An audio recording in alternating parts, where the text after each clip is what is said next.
At the beginning of the American Civil War, the governments of both North and South found themselves wholly unprepared to arm and equip the massive amount of men who volunteered for military service.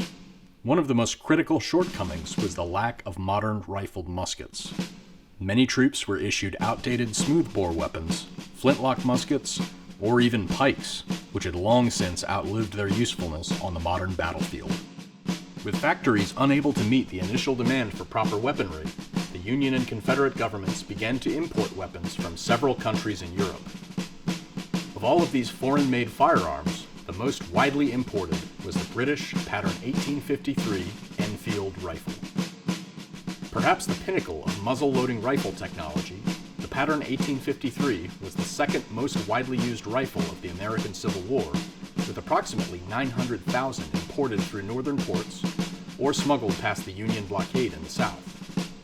The rifle was most effectively employed using smooth-sided, hollow-based projectiles called Cartridge bullets, and specifically patterned ammunition, of which there were several types.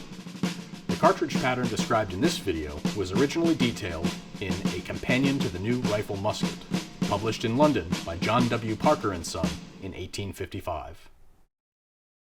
The following instructions are intended to be used in conjunction with the paper cartridge kits provided by the Jefferson Arsenal. For a complete selection of historically accurate, fully functional musket ammunition, head on over to www.thejeffersonarsenal.com to browse the collections.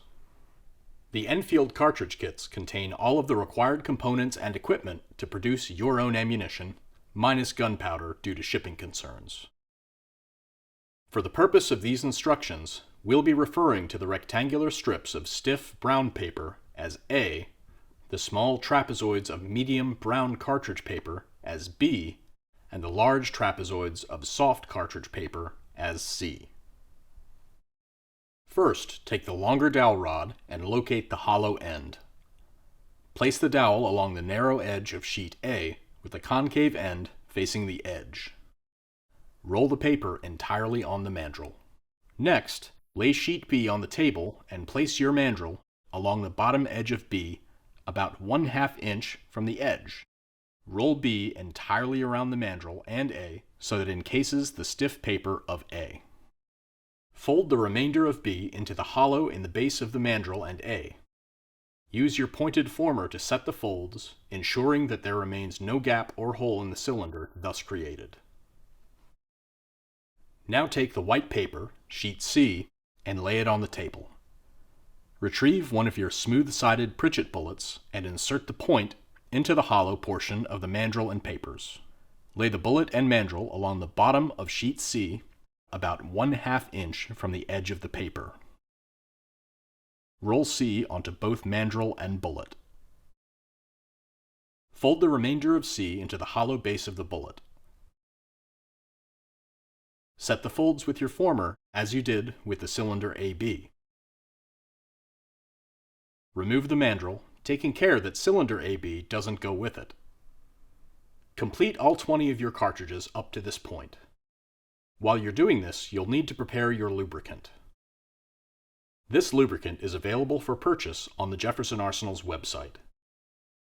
It must be melted down in a pan until it begins to steam. Dip each of your cartridges in this solution up to the point where the bullet begins to taper.